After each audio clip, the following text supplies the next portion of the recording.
y'all, it's your girl Ashley, and you're listening to Sex with Ashley podcast, where we talk about pleasure, sex, relationships, and how to feel confident in your body without the shame.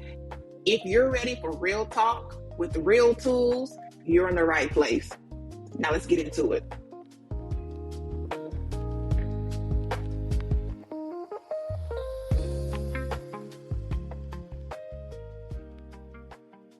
What's another episode of Sex After? I am Ashley Cobb. On Sex After, we talk about all the different life changes that women go through and how it affects their sex life, good or bad. Today, I have Miss Tanya here. Hi, Miss Tanya.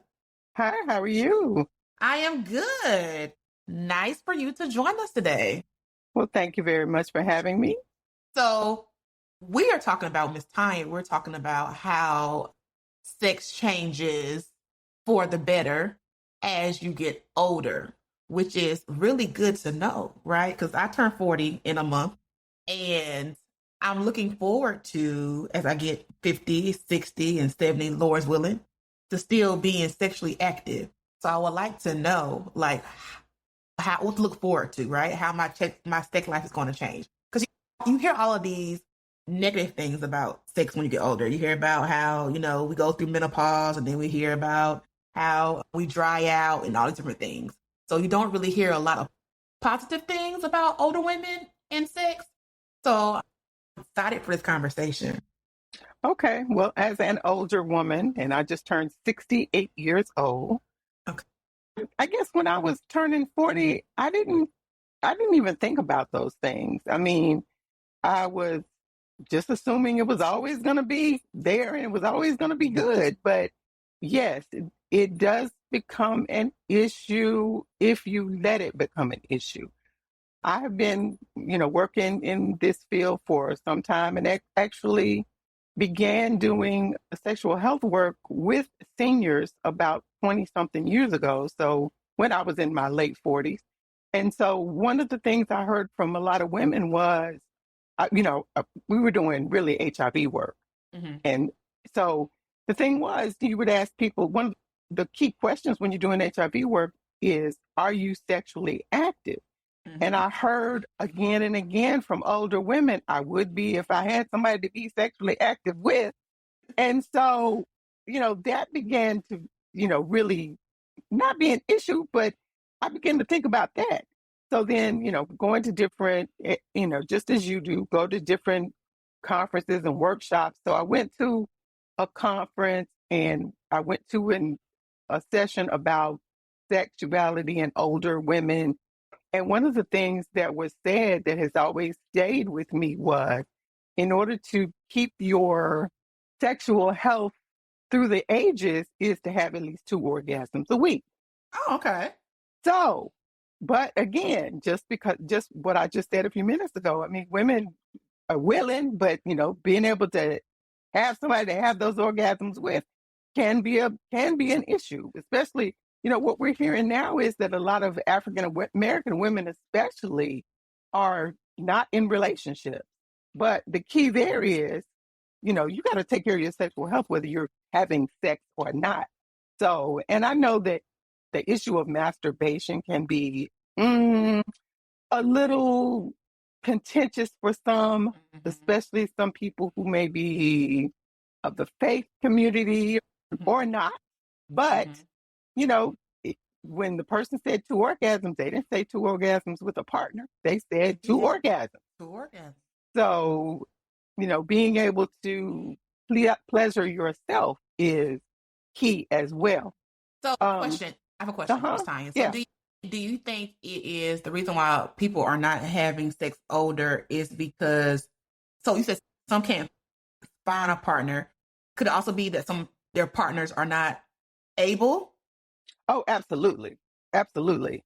As women get older and men get older, first and foremost, men don't take care of their sexual health as well as women do.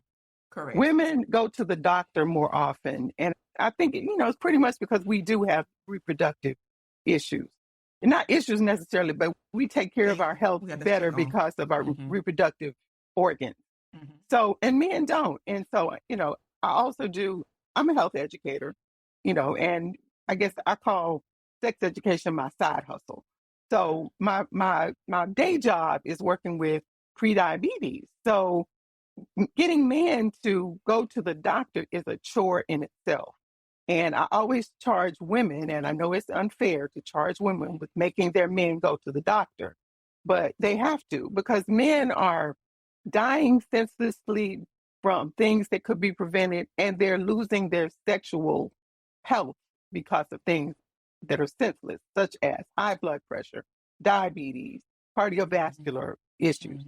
So, in order for a man to continue performing, and we know that our men, are very, I call it ego involved in their sexual prowess. They have to be healthy. They have to first and foremost be healthy. And then that's also why a lot of older women have chosen to, I don't say chosen, because a lot of older women tell me that they're approached more so by younger men than they are by men their age.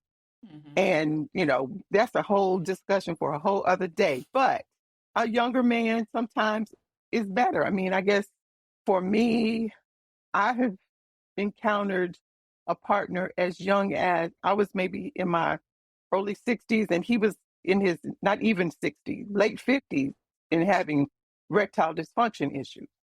So, it's happening earlier and earlier. But I guess that's one of the things you have to, we well know that to have good sex, you have to communicate well with your partner as well. So communicating to your partner that he needs to be healthy, that he needs to, keep up his exercise and whatnot is essential if you want to continue having sex with a partner. But like I said, question. So what makes sex better after 50? Well, for me, my confidence level after 50 went through the roof. I mean, after 50, my children were grown. Were they grown? Damn near, at least. But yeah, my children were grown, and I didn't have to worry about their needs. So I only had to worry about my own needs. And so I began to, pour more into myself. So I felt more beautiful. I felt more sexy. But again, that's stuff that you have to do for yourself. I mean, I learned to buy lingerie more so, in my 50s. I, began to do more to try to keep my body in check in my 50s and into my 60s. I actually, since I turned 60, have lost quite a bit of weight. And so, I'm having a lot more fun with, buying the lingerie and the, the heels and the whatever, and dressing up and trying to do things when I'm, with my partner that I didn't do when I was younger. So, and I think I know more. I mean, my current partner, he jokes and he says, "You got me over here acting like a 21-year-old." And I was like, okay, but I didn't know I didn't know then what I didn't know when I was 21, what I know now. So I'm having better sex because I know more about better sex at 68 than I did at 21. And okay, so what do you know now? So you say you know more stuff now. So what are those things that you know now at 68 that you did not know at 20? I know my body. I know what feels good. I know what's pleasurable. I know, and that has been a process. I mean, that's not because anybody taught me that. That's because I have explored that. So, you have to, as I mentioned a few minutes ago, you have to pour into yourself. You have to learn what you like.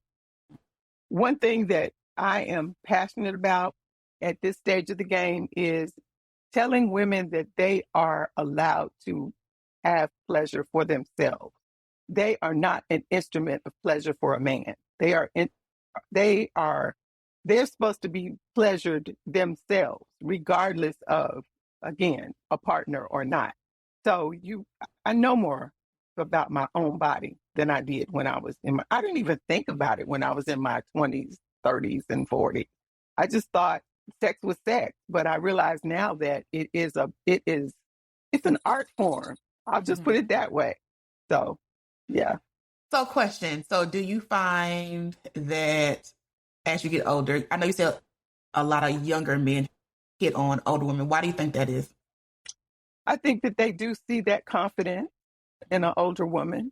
I think they also maybe think that woman is not maybe after them for what they have and just want to be with them because of the notion of pleasure, possibly.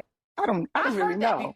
I've heard that. So I have a friend, he's a guy who dates older women, like a lot of older women.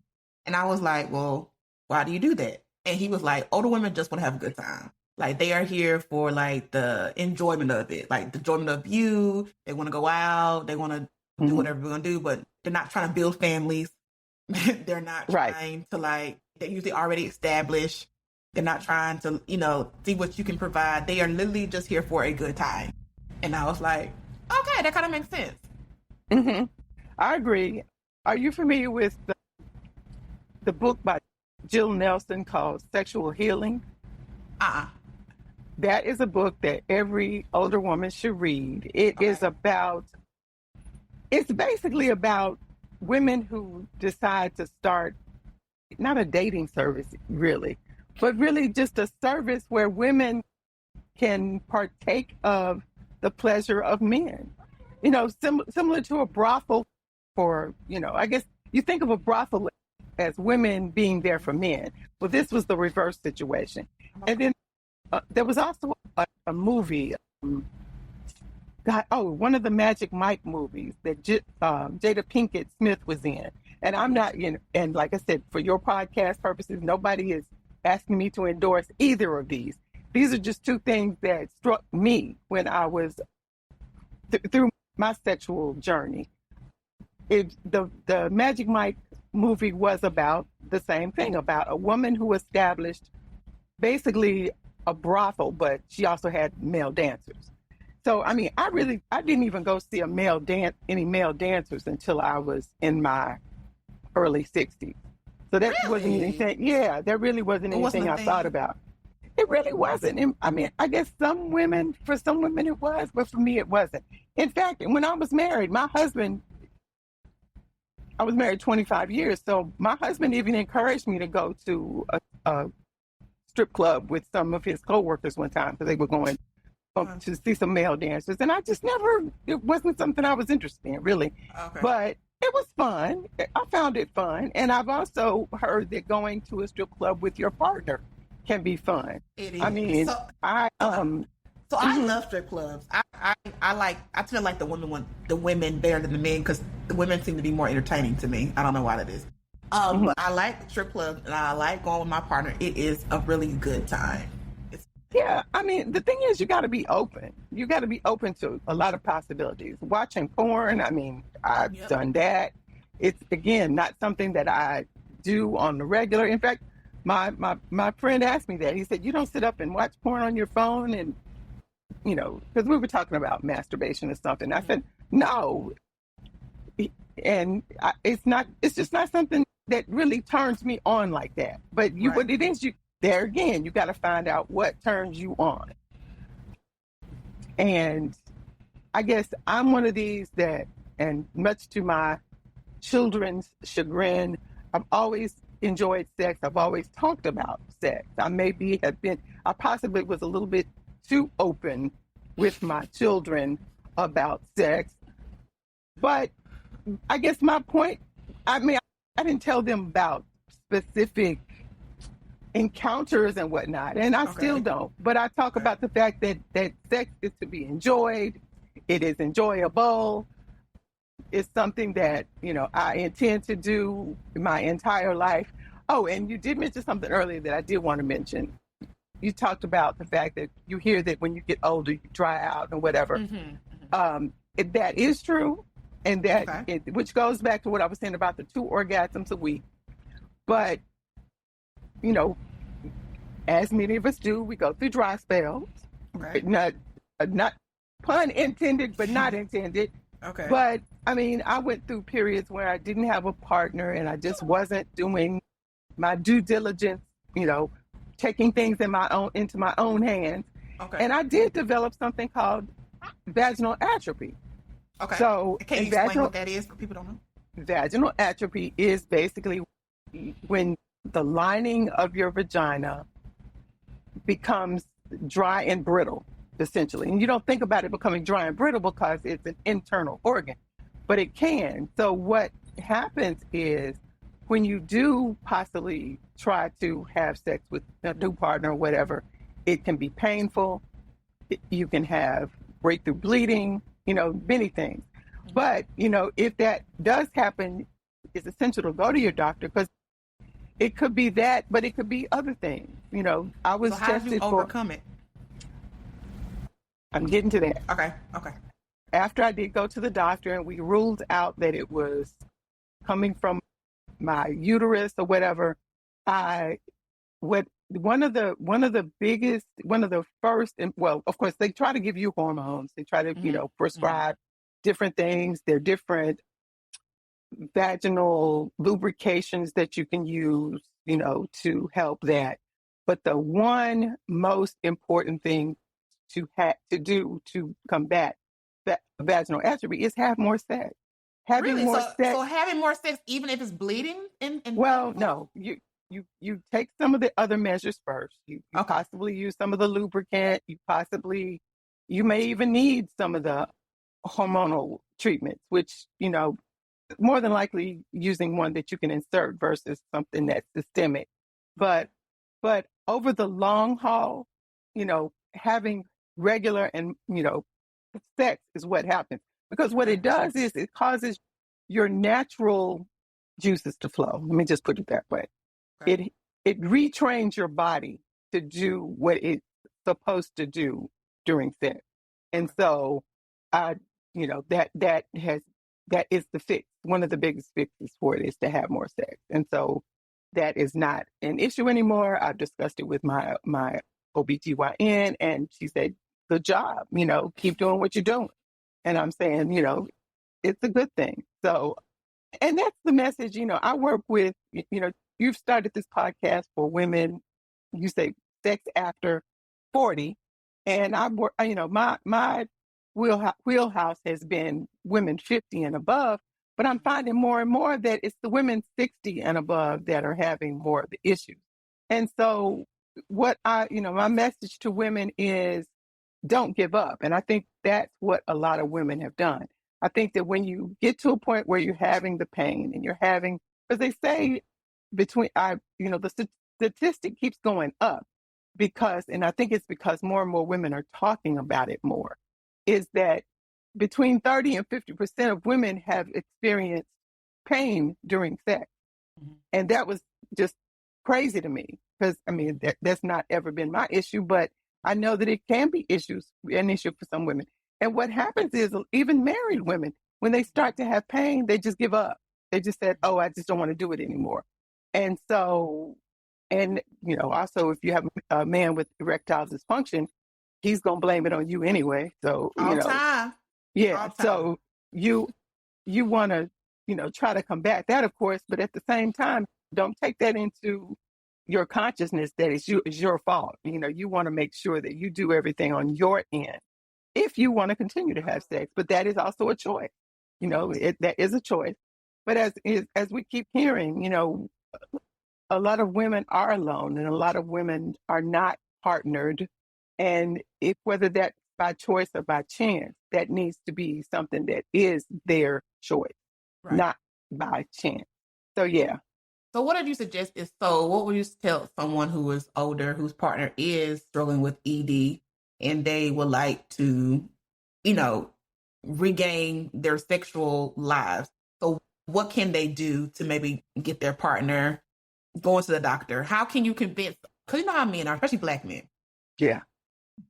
Because I used to date somebody, and I'm 40, so I used to date somebody, I was in my 30s. He was older than me, though. He was 10 years older than me, who had ED issues because he had high blood pressure.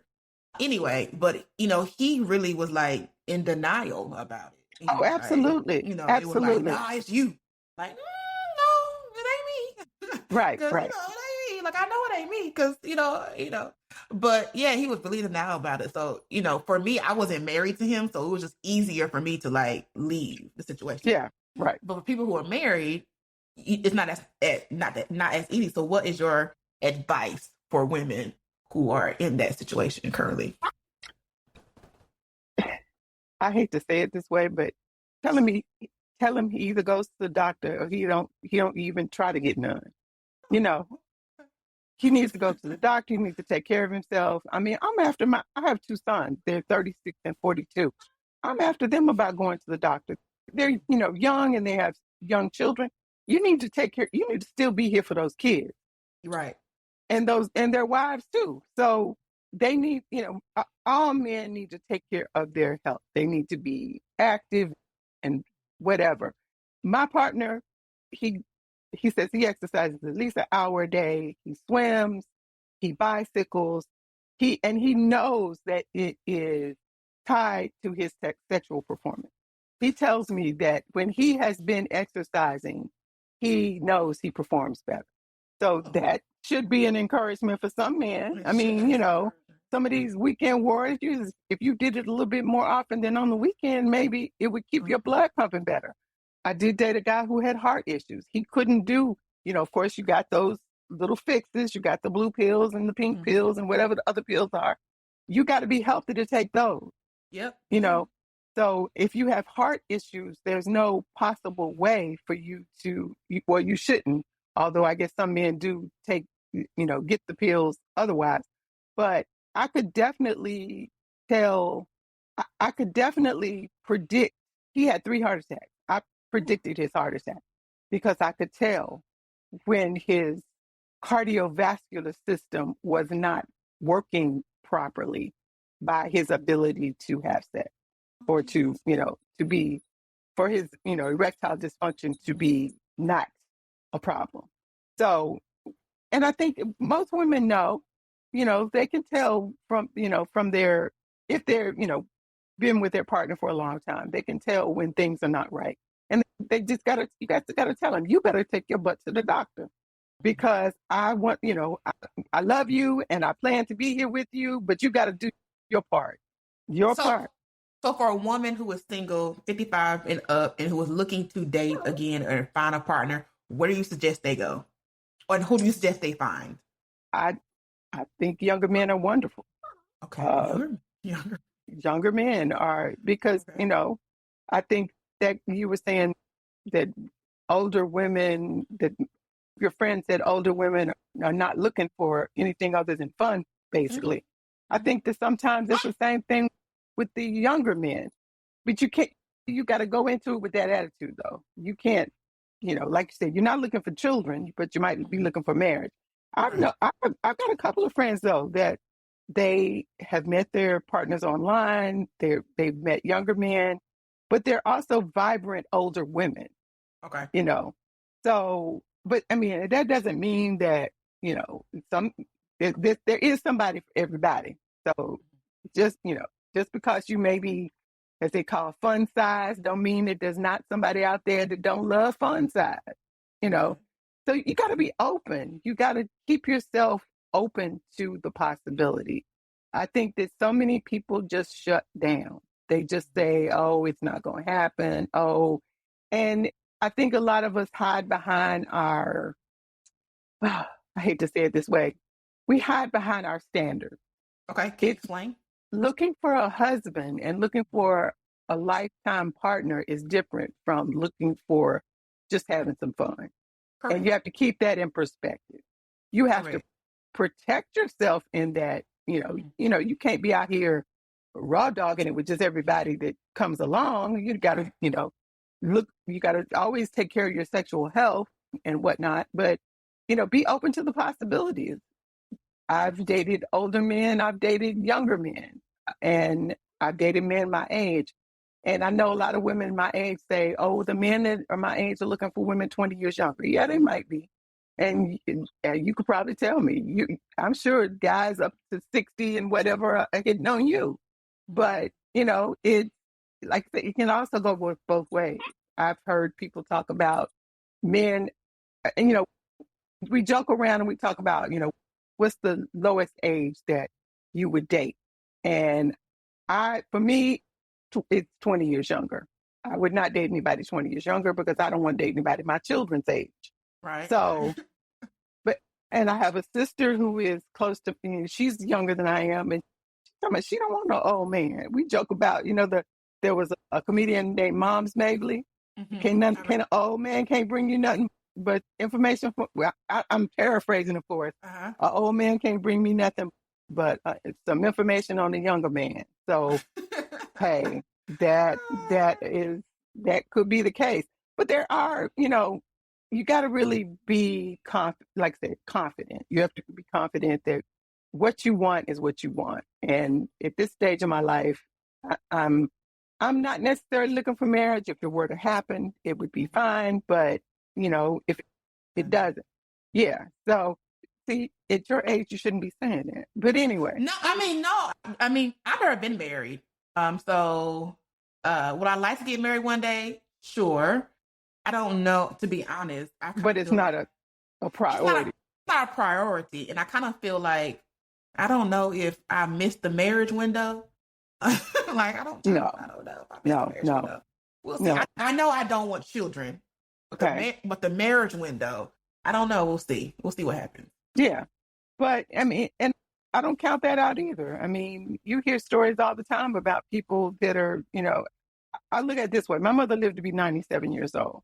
Mm-hmm. So that gives me 29 more years, possibly. Yep. So I could be with the love of my life for the rest of my life. And that is, that could definitely happen. But at the same time, I want to be able to be with that person for the rest of my life as well. And I guess that's another thing I think men don't think about. If you do get to a point where you cannot perform through sexual dysfunction, and you know that it's because of a health issue, wouldn't you rather be with a woman who loves you than still out here looking for the possibility? I would think, but I would think that too. But you don't think that way. They don't think that way. But I would love to help them think that way. Let's just put it that way. Because, like I said, at this point in my life, I don't want to think that way. I don't want to be with somebody who cannot perform because I want to continue to perform. But, if that time comes, I hope I'm with someone who I'm in it for the long haul with, as opposed to next, Right. Yeah. Same. Yeah. So, Miss Tanya, so if there is someone on who's watching or listening and who would like to, I don't know, reach out to you, because maybe they have questions or maybe they're like you, someone who is, of a certain age and they're trying to get back into the swing of things. Do you have like a social media handle or something or email that people can reach out to you? Yes. I have my Instagram is The Grand Diva, which is THE_GRANDDIVA. And I guess they can reach out to me by email as well. My email is... You can send me the email and I'll put it in the notes, in the show notes. Okay, I'll do that. Because I want to make sure that I don't miss messages from somebody. But I definitely would. All right, Ms. Tanya, it was nice to have you. Thanks for listening to Sex with Ashley. If you learned something today, do me a favor and send me a review and share this episode. And if you want more guidance, you can also purchase my book, Pleasure Please, available at Amazon, Barnes & Nobles, and wherever books are sold. Love you, mean it. See you next week.